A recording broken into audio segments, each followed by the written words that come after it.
नमस्कार साथियों, RWS classes में आप सभी का स्वागत है। पशु परिचय के साथियों के लिए रामबाण क्लास लेकर आए हैं। तो साथियों, इस सीरीज का पार्ट 3 है। रिवीजन बूस्टर में आप सभी का स्वागत है। आज की हमारी क्लास रहने वाली है राजस्थान के प्रमुख शाकों को लेकर और आगे महत्वपूर्ण पॉइंट अपन देखेंगे। ठीक है, तो अब तक हमने सीरीज में महाराणा प्रताप, मेवाड़ राजवंश और युद्धों से संबंधित जो महत्वपूर्ण चीज़ें हैं वो हमने देख ली हैं। तो पशु परिचय के विद्यार्थियों के लिए ये सिलेबस के अनुसार बहुत ही कम मैटर है जो कि इम्पोर्टेंट है। काफ़ी साथी जो है इस चीज़ में, इस टॉपिक में कंफ्यूज थे कि सिलेबस में दिया हुआ है भाई कि प्रमुख ऐतिहासिक घटनाएं, तो उनमें क्या पढ़ना है और क्या नहीं पढ़ना है। बहुत सारी चीज़ें इस सीरीज में जो है आपकी कंप्लीट हो रही है रिवीजन बूस्टर वाली क्लास में। तो साथियों, शुरू करते हैं अपनी क्लास को और पढ़ते हैं और याद करते हैं। मेन पॉइंटों को हम देखेंगे और याद करते हुए आगे बढ़ेंगे। मैं उम्मीद करता हूँ कि आपको जो क्लास पसंद आ रही होगी और आपको जो है लाभकारी होगी। चलिए तो साथियों, शुरू करते हैं। आप चैनल को सब्सक्राइब जरूर कर ले। आपके सपोर्ट की आपके आरडब्ल्यूएस क्लासेस को ज़रूरत है, तो चैनल को सब्सक्राइब करें और अपने दोस्तों तक क्लास को जरूर शेयर करें। करंट अफेयर्स की बात करें तो करंट अफेयर्स के लिए आपके लिए जो है डेली राजस्थान करंट अफेयर्स की शॉर्ट्स दी जाती है आपको, जिसमें आपके टॉप 5 प्रश्न होते हैं। उन प्रश्नों को आप याद कर लीजिए, उन्हीं से आपका जो है करंट अफेयर्स क्लियर हो जाएगा। ठीक है, तो एक बार प्लेलिस्ट में जाकर विजिट करें, चैनल को सब्सक्राइब करें। ठीक है, चलिए तो करें शुरू। जुड़ गए सभी, आ जाओ। इसको थोड़ा हटा लेते हैं अपन, है ना। चलिए, अभी ठीक है। तो साथियों, अपन शुरू करने जा रहे हैं अपनी क्लास को, राजस्थान के प्रमुख शाकों को। और बहुत ही बेहतरीन कंटेंट आपके सामने पेश है, जैसा कि आप देख पा रहे हैं। तो इधर आपकी जो है बर्थ दे रखी है, इधर जौहर, केसरिया, आक्रमणकारी और पराजित शासक। ठीक है, तो रिवीजन बूस्टर का मतलब यही होता है मेरे दोस्त कि आप जल्दी जल्दी जो है कम समय में ज़्यादा कंटेंट आप कवर कर पाए। तो चलिए करते हैं शुरू। 1301 में रणथंभौर का शाखा होता है। जौहर किया था रानी रंग देवी ने और केसरिया किया था हमीर देव ने।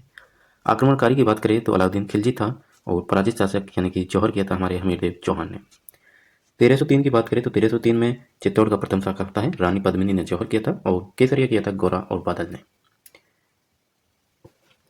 या फिर यहाँ पर आपको जो है रतन सिंह भी देखने को मिलेगा। तो गौरा, बादल और रतन सिंह, इन तीनों में से ऑप्शन में आपको अगर मिलता है तो आप जो है करेक्ट करेंगे। ठीक है, आक्रमणकारी वही अलाउद्दीन खिलजी था और रावल रतन सिंह जो है पराजित शासक हुए। 1535 या फिर कहे 34, 1534-35 में चित्तौड़ का दूसरा शाखा होता है। जौहर करती है क्रमावती यानी कि जवाहर बाई और केसरिया किया था देवलिया के बाघ सिंह रावत ने। गुजरात का शासक बहादुर शाह आक्रमणकारी था। विक्रमादित्य रानी क्रमावती का पुत्र था, जिसे बनवीर के समय बचाया गया था। ठीक है, और विक्रमादित्य को जो है इस टाइम पे जो है ये छोटा था तो इसको अपने ननिहाल में भेज दिया गया था। ठीक है, तो 1301 का शाखा हो गया, 1303 का हो गया, 1535-34 का हो गया। फिर आपके जो है 1567-68 का शाखा होता है, चित्तौड़ का तीसरा शाखा। फूल कवर ने जौहर किया था और जयमल और फत्ता सिसोदिया ने केसरिया किया था। यहीं पर आपको कलाजी राठौड़, 4 हाथों वाले देवता के बारे में भी जानने को मिलेगा। अकबर ने आक्रमण किया था और उदय सिंह जो कि चाबियाँ सौंप कर जो है जयमल और फत्ता सिसोदिया को चाबियाँ सौंप कर चला गया था किले की। ठीक है, तो पराजित शासक तो उदय सिंह रहेगा, लेकिन उदय सिंह ने कोई युद्ध नहीं लड़ा था। 1311 में जैसलमेर का प्रथम शाखा होता है, जिसमें राजपूत वीरांगनाओं ने जौहर किया और केसरिया किया था मूलराज और रतन सिंह ने। अलाउद्दीन खिलजी ने आक्रमण किया था और महारावल मूलराज पराजित शासक हुए। चलिए, इसी प्रकार से साथियों, रिवीजन बूस्टर का मतलब ये है कि हम जल्दी जल्दी जो है टॉपिक को कवर करें और क्लियर करें। ठीक है, बाकी थ्योरी तो हम पढ़ चुके जितना आपको पढ़ना था। बात करें 1550 में जैसलमेर का अर्ध शाखा हुआ, ये इंपॉर्टेंट है, याद रखिएगा।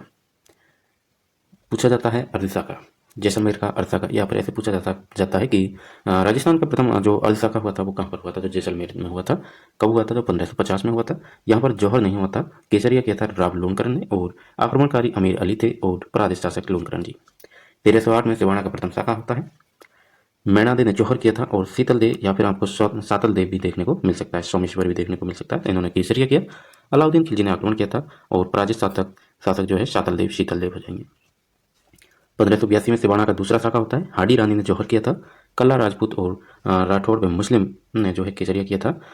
आक्रमणकारी मोटा राजा उदय सिंह था। 1582 में मोटा राजा उदय सिंह ने सिवाना पर आक्रमण किया था और कल्ला राठौड़ जो है पराजित हुए थे। 1398 ईस्वी में भटनेर का शाखा होता है। बीरंगना जो वहाँ के थी उन्होंने जौहर किया था और दुलचंद ने केसरिया किया था। केसरिया किसने किया, दुलचंद ने किया। तैमूर लंग जो है आक्रमणकारी हो गया। बात करें 1423 में कागरोन का प्रथम शाखा तो गागरोन का प्रथम शाखा कब हुआ था? 1423 ईस्वी में, सॉरी 1423 ईस्वी में, ठीक है, याद रखिएगा 1423 ईस्वी में गागरोन का प्रथम शाखा होता है। लीला मेवाड़ी ने जो है जौहर किया था और अचलदास खींची ने केसरिया किया था। आक्रमणकारी होशंग शाह था, अचलदास खींची पराजित शासक।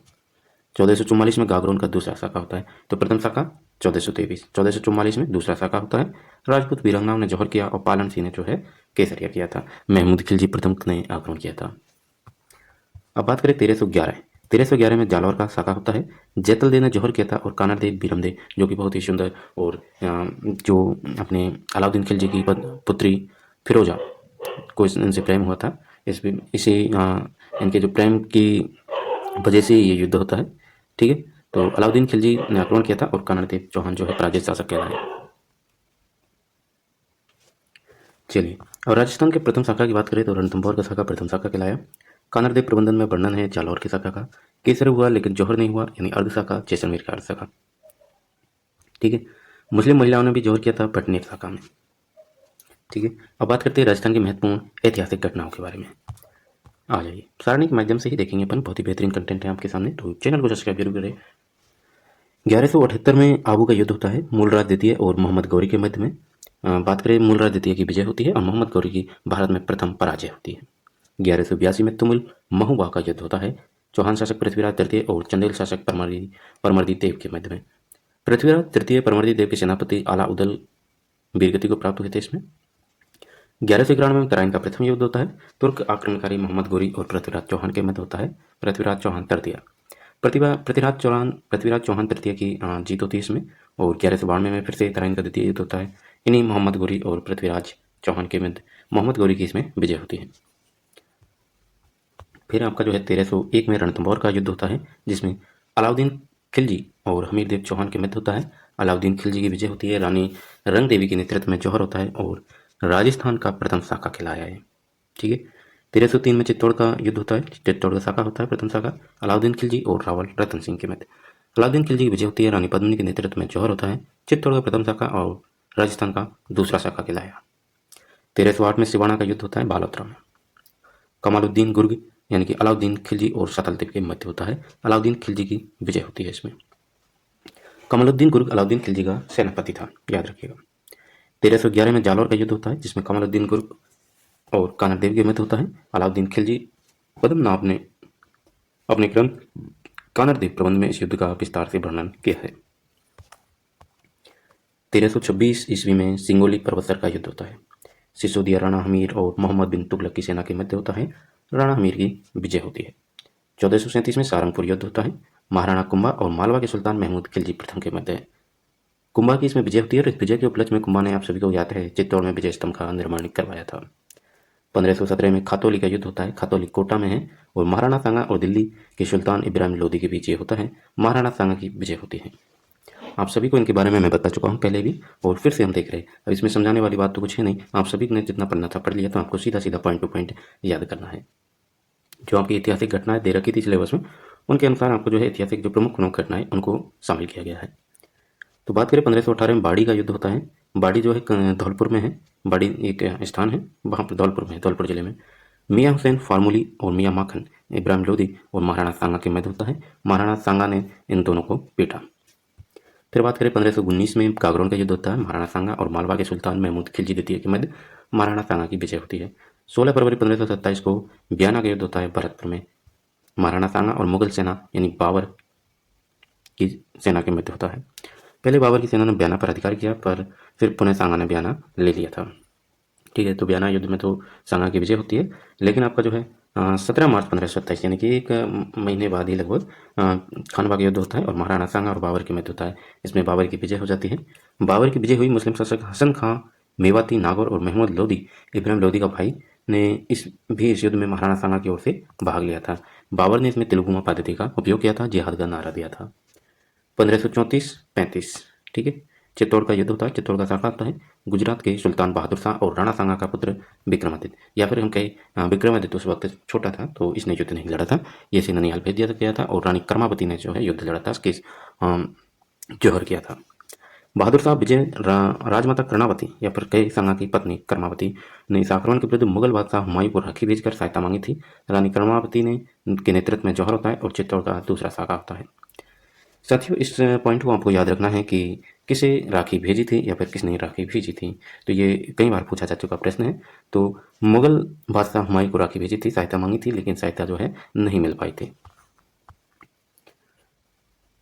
1540 में मावली का युद्ध होता है। उदय सिंह मारवाड़ के राव मालदेव और बनवीर के मध्य होता है। 1540 में उदय सिंह मारवाड़ के राव मालदेव की विजय होती है इसमें। फिर आपका 1541 में पाहिबा का युद्ध होता है। राठौड़ कुपा राव मालदेव की ओर से और बीकानेर राव जैसी की ओर से राव मालदेव 1541 में पाहिबा का युद्ध जीतता है। फिर आपके 1544 में गिरी सुमेल यानी कि जैतारण ब्यावर का युद्ध होता है। मारवाड़ शासक मालदेव और दिल्ली शासक शेरशाह सूरी के मध्य शेरशाह सूरी की विजय होती है। जेता व कुपा वीरगति को प्राप्त होते हैं। शेरशाह सूरी ने इसी युद्ध पर कहा था कि एक मुट्ठी भर बाजरे के लिए मैं हिंदुस्तान की बादशाहत खो देता। एक मुट्ठी भर बाजरे के लिए मैं हिंदुस्तान की बादशाहत खो देता। शेरशाह सूरी का ये कथन आपको याद रखना है। किस युद्ध में कहा गया? तो 1544 में ग्रीष्मेल चेतारण का युद्ध होता है। साथियों, पॉइंट टू पॉइंट यानी कि एक समय काल के अनुसार आपको आगे ले जाया जा रहा है, तो इस प्रकार से याद अच्छा रहता है। ठीक है, तो 20वां पॉइंट है हमारा 1557 यानी 1557 में हरमाड़ा का युद्ध होता है। मेवाड़ के राणा उदय सिंह और अजमेर के हाजी खां पठान के मध्य हाजी खां पठान की इसमें विजय होती है। 1567 में चित्तौड़ का युद्ध होता है। चित्तौड़ का साका होता है। जयमल और फत्ता राणा उदय सिंह, फत्ता सिसोदिया, इन्होंने जो है अकबर के साथ युद्ध किया था। ठीक है, जयमल व फत्ता वीरगति को प्राप्त होते हैं और चित्तौड़ का तीसरा साका होता है साथियों। 18 जून 1576 या फिर आपको 21 जून 1576 भी देखने को मिलेगा। मैंने आपको बताया था। तो 21 जून कब करना है? जब 18 जून आपको ना मिले। ठीक है, तो 18 जून 1576 को हल्दी घाटी का युद्ध यानी कि थर्मोपल्ली का युद्ध या फिर कहे बनास का युद्ध या फिर कहे हाथियों का युद्ध या फिर कहे बंदा यूनि ने बताया था गोगुंदा का युद्ध। तो ये आपको याद रखने इसके उपनाम है। और महाराणा प्रताप और आमेर के कुंवर मान सिंह के मध्य अकबर की सेना के मध्य जो है ये युद्ध होता है। इस युद्ध को अबुल फजल ने खमनौर का युद्ध कहा और बंदा यूनि ने गोगुंदा का युद्ध कहा, जबकि कर्नल जेम्स टॉड ने थर्मोपल्ली का युद्ध कहा, हल्दी घाटी का युद्ध इसको नाम दिया। 1578 में कुंभलगढ़ का युद्ध होता है। शाहबाज खां और मानसिंह सोनाग्रा के मध्य। मानसिंह सोनाग्रा महाराणा प्रताप की ओर से लड़ा और शाहबाज खां अकबर की ओर से लड़ा था। शाहबाज खां ने कुंभलगढ़ पर अधिकार कर लिया था 1578 में। फिर बात करते हैं अपन 1582 में चलते हैं। अक्टूबर 1582 में दिवेर का युद्ध होता है। दिवेर का युद्ध होता है राजसमंद राणा प्रताप, अमर सिंह और सुल्तान खां के मध्य। राणा प्रताप अमर सिंह राणा प्रताप का पुत्र था। कर्नल टॉड ने दिवेर के युद्ध को मेवाड़ की मैराथन की संज्ञा दी। मेवाड़ का मैराथन इसको संज्ञा दी गई क्योंकि इसमें जो है मेवाड़ की जीत हुई थी। 1583 में दतानी का युद्ध होता है राव सुल्तान और चिकमाल के बीच। राव सुल्तान इसमें विजयी रहता है। 1644 में मतीरे की राड, आप सभी को पता है मतीरे की राड। बीकानेर के करण सिंह और जोधपुर के गज सिंह के पुत्र अमर सिंह राठौर के मध्य ये युद्ध लड़ा गया था 1644। फिर बात करें 1659 की, तो दौराई का युद्ध होता है औरंगजेब और दारा सिक्को के मध्य। औरंगजेब और दारा सिक्को औरंगजेब इसमें विजयी होता है। दौराई का युद्ध दौराई दारा सिक्को 1659। तो 1659 का दौराई का युद्ध दारा सिक्को और औरंगजेब के मध्य होता है। औरंगजेब की विजय होती है। फिर अपन चलते हैं 28वां पॉइंट है अपना 1715। तो 1715 ईस्वी में पिलसूद का युद्ध होता है भीलवाड़ा में। पिलसूद का युद्ध होता है भीलवाड़ा में सवाई जयसिंह और मराठों के बीच। सवाई जयसिंह की विजय होती है। युद्ध से पहले मुगल बादशाह फर्रुखसियर ने 1713 में आमेर के सवाई जयसिंह को मालवा का सूबेदार नियुक्त किया था। 1733 ईस्वी में मंदसौर का युद्ध होता है सवाई जयसिंह और मराठों के मध्य। मराठों की विजय होती है। 1735 में मुकुंदरा रामपुरा का युद्ध होता है राजपूतों की संयुक्त सेना और मराठों के मध्य। मराठों की विजय होती है। जयसिंह ने संधि कर मराठों को चौथ देना स्वीकार कर लिया था। साथियों, यहाँ पर चौथ का मतलब है कर यानी कि टैक्स देना स्वीकार कर लिया था। अब बात करते हैं 1741 की। तो 1741 में गंगवाना का युद्ध होता है सवाई जयसिंह और अभय सिंह और नागौर के वक्त सिंह के मध्य। सवाई जयसिंह की इसमें विजय होती है। 1747 की बात करें तो राजमहल का युद्ध होता है 1747 में सवाई जयसिंह के पुत्रों ईश्वरी सिंह और माधो सिंह के मध्य। ईश्वरी सिंह और माधो सिंह के मध्य जो है यह युद्ध होता है राजमहल युद्ध 1747 में। ईश्वरी सिंह की विजय होती है इसमें साथियों आप सभी को पता है कि विजय माधो सिंह की होनी तय थी। मराठों ने भी माधो सिंह का साथ दिया था, लेकिन बाद में जाके ईश्वरी सिंह ने मराठों को जो है पैसे दे दिए, एक प्रकार से रिश्वत कह सकते हैं, और उस चक्कर में मराठों ने जो है माधो सिंह की जीत को हार में बदल दिया और ईश्वरी सिंह को शासक घोषित कर दिया। अब ईश्वरी सिंह को शासक घोषित कर दिया, तो इसके बाद में जो है ईश्वरी सिंह को सुसाइड भी करना पड़ा था इन्हीं मराठों की वजह से। 1748 में आपके बगरू का युद्ध होता है, ईश्वरी सिंह और माधो सिंह की मध्य, विजय होती है माधो सिंह की। 1748 में मानपुरा का युद्ध होता है, सवाई ईश्वरी सिंह और अफगानी आक्रमणकारी अहमद शाह अब्दाली के मध्य, ईश्वरी सिंह की विजय होती है। 1761 में भटवाड़ा का युद्ध होता है, झाला जालिम सिंह कोटा और जयपुर के मध्य, झाला जालिम सिंह की विजय होती है। 28 जुलाई 1787 को तुंगा का युद्ध होता है। 1787 कौन सा युद्ध होता है मेरे दोस्त? तुंगा। मराठा सेनापति महदजी सिंधिया और जयपुर के सवाई प्रताप सिंह के मध्य, सवाई प्रताप सिंह ने जोधपुर के शासक विनय सिंह की मदद से सिंधिया को पराजित किया था। चलिए बात करें 20 जुलाई 1790 की, तो पाटन का युद्ध होता है, जिसे नीम का थाना, पाटन कहाँ पर है? नीम का थाना। नीम का थाना आप सभी को ज्ञात है कि नया जिला बना है, ठीक है। महदजी सिंधिया और सवाई प्रताप सिंह के मध्य युद्ध होता है, मराठा इसमें विजयी रहते हैं। 10 सितंबर 1790 की बात करें, 20 जुलाई के बाद में 10 सितंबर को आपको मेड़ता का युद्ध देखने को मिलता है, डिवोइन मराठा और जोधपुर के शासक विजय सिंह के मध्य। मराठा इसमें विजय होते हैं। सांबर की संधि होती है 5 जनवरी 1791 को। 1790 में आपका मेड़ता का युद्ध होता है और 1791 में जो है सांबर की संधि कर लेते हैं, जिसके अनुसार अजमेर शहर दुर्ग सहित मराठों को पुनः प्राप्त होगा। दिसंबर 1804 की बात करें तो डीग का युद्ध आपको याद आना चाहिए। डीग का युद्ध 1804 में जसवंत राव होलकर और अंग्रेजों के मध्य हुआ था, जिसमें जसवंत राव होलकर ने अंग्रेजों को बढ़िया तरीके से सबक सिखाया था। बात करें 1821 की, तो अक्टूबर 1821 में मांगरोल का युद्ध होता है, कोटा महाराज किशोरी सिंह द्वितीय और कोटा के फौजदार जालिम सिंह के झाला जालिम सिंह के मध्य। जालिम सिंह ने कर्नल टॉर की सहायता से महाराज किशोर सिंह को पराजित किया।